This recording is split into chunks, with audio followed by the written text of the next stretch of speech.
नमस्कार, आप देख रहे हैं एसएस न्यूज टीवी चैनल, जो आपको देश प्रदेश की सभी खबरों जो आपको सबसे पहले एसएस न्यूज टीवी चैनल पर देखने को मिलती है। समस्त प्रकार की खबरों के लिए चैनल को लाइक, सब्सक्राइब और शेयर जरूर करें। फतेहगढ़ वन परिक्षेत्र के जंगल में लगी आग, 50 हेक्टेयर का जंगल जलकर हुआ खाक, समय पर नहीं पहुंचा स्टाफ। वन विभाग की ई नेत्र प्रणाली पर अब सवाल उठना प्रारंभ हो गया है, क्योंकि जहां से ये दावा किया गया था कि हमारा ई नेत्र ऐप जंगलों को सुरक्षा प्रदान करेगा, वहीं वनों की सुरक्षा करने में अब ई नेत्र ऐप असफल साबित होता जा रहा है। दरअसल 19 मार्च की रात लगभग 10:30 बजे वन परिक्षेत्र फतेहगढ़ की सब रेंज में आने वाली बीट जौहरी में 50 हेक्टेयर प्लांटेशन जलकर खाक हो गया। जब इस बात की सूचना वहां के ग्रामीणों ने रेंजर, डिप्टी रेंजर और बीट गार्ड को दी, तो उक्त सूचना मिलने के बाद भी समय पर वन विभाग का कोई भी स्टाफ समय पर नहीं पहुंचा और ये लापरवाही वन विभाग को इतनी भारी पड़ी कि 50 हेक्टेयर का प्लांटेशन जलकर खाक हो गया। वहीं पास के ही गांव के लगभग 40 ग्रामीणों ने उनके पास उपस्थित संसाधनों एवं बमोरी और गुना से 2 फायर ब्रिगेड ने समय पर पहुंचकर आग पर काबू पाया। इस मामले में वन परिक्षेत्र अधिकारी रवि भदौरिया ने बताया कि मुझे रात 11:30 बजे जंगल में आग की सूचना दी गई थी, जिस पर मैंने मौके पर ही अपना स्टाफ को भेजा। इसके बाद आग पर काबू पा लिया गया। लेकिन वन परिक्षेत्र अधिकारी रवि भदौरिया को आगजनी कितने हेक्टेयर में हुई, इस सवाल पर बोले कि इसकी जांच की जा रही है। वहीं डिप्टी रेंजर ने कहा कि 25 से 30 हेक्टेयर में हुई और रेंजर साहब को पूर्व में भी सागवान कटाई मामले में भी जानकारी सिर्फ 5 बीघा की थी और अब आगजनी में भी वो जवाब नहीं दे पा रहे हैं।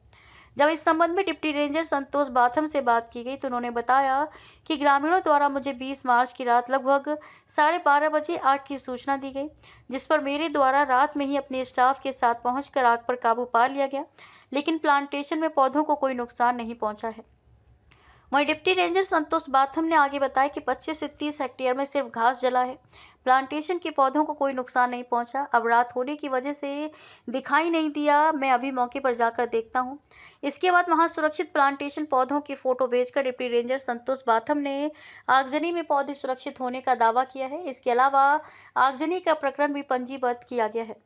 इस मामले में घटनास्थल के समीप स्थित ग्रामीणों ने बताया कि हमारे द्वारा आग लगने पर जब जंगल में धुआं उठता देखा तो हम जंगल पहुंचे और रात में लगभग 10:30 बजे हमने रेंजर रवि भदौरिया, डिप्टी संतोष बाथम एवं बीट गार्ड संदेश रघुवंशी को सूचना थी। लेकिन 20 मार्च की रात 3:30 बजे ये लोग आए, जब तक हम ग्रामीणों की ओर से फायर ब्रिगेड ने मिलकर आग पर काबू पा लिया था। वहीं चौकीदार का कहना है कि आग की सूचना 10 बजे की है। आखिर वन विभाग मीडिया को गुमराह करते हुए अपनी लापरवाही पर पर्दा क्यों डालता जा रहा है, ये बात समझ से परे है। वहीं सवाल ये भी है कि ई नेत्र ऐप का उपयोग आखिर किस वजह से शासन का पैसा खर्च कर बनाया गया है, जिसके लिए डीएफओ अक्षय राठौड़ ने हाल ही में वाहवाही लूटी, लेकिन उक्त ऐप का किसी प्रकार का कोई उपयोग दिखाई नहीं दिया। वन परिक्षेत्र फतेहगढ़ में उपस्थित आवास सिर्फ जिम्मेदारों को आराम करने के लिए बनाया गया है, क्योंकि इनके द्वारा जंगल की कटाई, अवैध अतिक्रमण और अब गर्मियों की शुरुआत में ही 75 हेक्टेयर का प्लांटेशन जलकर खाक हो गया। लेकिन इनकी जिम्मेदारी अभी सफाई देने में लगी हुई है। करोड़ों खर्च कर बनाए गए प्लांटेशन में वन अमले की लापरवाही के चलते पौधे आग में स्वाहा हो चुके हैं, किंतु जिम्मेदार वन कर्मियों को कोई नुकसान दिखाई न देना वन विभाग की लापरवाही को स्पष्ट करता है। हेलो। हाँ भैया, ये जो फुटेज आपने भेजे हैं ये किस जगह के हैं? बरौदिया के हैं भैया जी। बलौदिया क्या है, वहाँ वन विभाग की जगह है क्या? वन विभाग की फॉरेस्ट चौकी बनी हुई थी, पेड़ पौधे लगे हुए थे। अच्छा, कब की घटना है ये, कब लगी आग? आज रात की है भैया। लगभग कितने बजे की मान लें भैया? ये रात को 10 बजे आग लग गई थी। अच्छा, तो सूचना हाँ। सुबह 3 बजे काबू कर पाए इसको। अच्छा, तो वन विभाग कर्मी वगैरह मौजूद थे क्या? नहीं, 3 बजे जब आग बुझ गई उसके बाद में आए वन विभाग कर्मी। अच्छा, तो कौन है वहाँ पे, कोई पता है क्या? बीट गार्ड है संदेश रघुवंशी, अच्छा। और वो जो डिप्टी साहब हैं संतोष बातम, वो बोल रहे मैं हमीरपुर हूँ, मैंने फोन किया खुद मैंने। अच्छा। तो उसके बाद मैंने भदौरिया जी को लगाया, रवि भदौरिया करके डिप्टी जी, वो रेंजर साहब है जी। उनको लगाया। मैंने कहा ऐसे ऐसे आ गए, तो मैं स्टाफ को पहुंचा रहा हूँ। स्टाफ आया है 3:30 बजे। अच्छा, और आग हाँ, कितनी बजे लगी? 10 बजे? 10 बजे चौकीदार ने 10 बजे इन्फॉर्म कर दिया था उनको। अच्छा, आग लगने की कितनी देर बाद सूचना दी गई थी इनके द्वारा?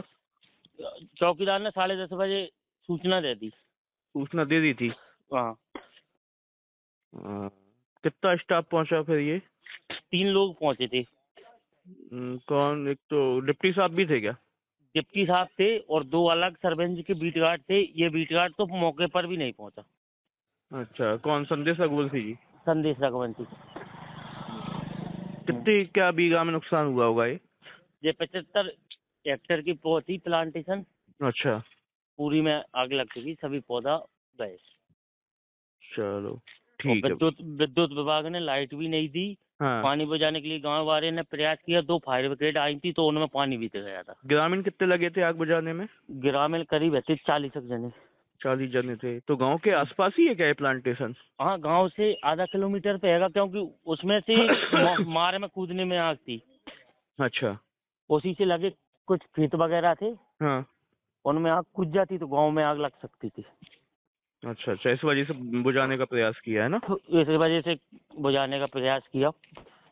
क्या क्या संसाधनों का यूज किया भैया? इसमें 2 फायर ब्रिगेड थी। ठीक है। उसके बाद में जो ट्रैक्टर की दवाई करनी मशीन आती है, हाँ, उनसे प्रयास किया गांव वालों ने। अच्छा, तो फायर ब्रिगेड क्या वहीं बमौली से ही बुलाई है? एक बमोरी से आई थी, एक गुना से आई थी। अच्छा अच्छा अच्छा। उसमें पुलिस आती है साथ में, तो उस पुलिस में पुष्पेंद्र गुजर है, कौन है ये, पुष्पेंद्र करके नाम से था, पुष्पेंद्र सिंह। अच्छा, हम्म, कितनी देर उन्होंने भी सूचना के बाद कितनी देर में आ गई थी फायर ब्रिगेड? फायर ब्रिगेड आ गई थी सूचना के बाद 1 घंटे में। 1 घंटे में आ गई थी। चल, अब तक के लिए बस इतना ही, फिर होगी आपसे मुलाकात। तब तक के लिए नमस्कार और देखते रहिए एसएस न्यूज टीवी। ऐसे ही लेटेस्ट अपडेट पाने के लिए हमारे चैनल को सब्सक्राइब करें और तुरंत नोटिफिकेशन पाने के लिए बेल आइकन प्रेस करना ना भूलें। यदि आप हमें फेसबुक या इंस्टाग्राम के माध्यम से देख रहे हैं तो हमारे पेज को फॉलो जरूर करें। धन्यवाद।